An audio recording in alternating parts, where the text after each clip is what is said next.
Director Krish కంచె మూవీకి జాతీయ అవార్డుని అందుకున్న సంగతి తెలిసిందే. మంగళవారం ఢిల్లీలో జాతీయ అవార్డుల ప్రధానోత్సవం జరగగా క్రిష్ రాష్ట్రపతి చేతుల మీదుగా అవార్డుని అందుకున్నారు. ఈ అవార్డు కింద వచ్చిన మనీని బసవతారకం ఇండో అమెరికన్ క్యాన్సర్ హాస్పిటల్కి విరాళంగా ఇస్తున్నట్టు క్రిష్ వెల్లడించారు. గతంలో కూడా ఇదే విధంగా తన పెద్ద మనసుని చాటుకున్నాడు క్రిష్. గుంటూరు జిల్లా వినుగొండ దగ్గర కుంచెర్ల గ్రామం.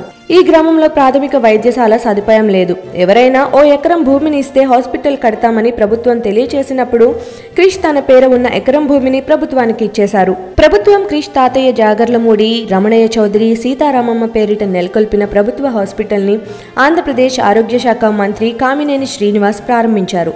అదే తరహాలో ఇప్పుడు కూడా తనకు వచ్చిన ప్రైజ్ మనీని Krish Basavatarakam Indo American cancer హాస్పిటల్కు అందజేయడం గమనార్హం. తన తల్లితో పాటు పలువురికి వైద్య సదుపాయాల్ని కల్పిస్తున్న బసవతారకం ఇండో అమెరికన్ హాస్పిటల్కు ఈ డబ్బుని ఇవ్వడం సంతోషంగా ఉందని క్రిష్ తెలియజేశారు.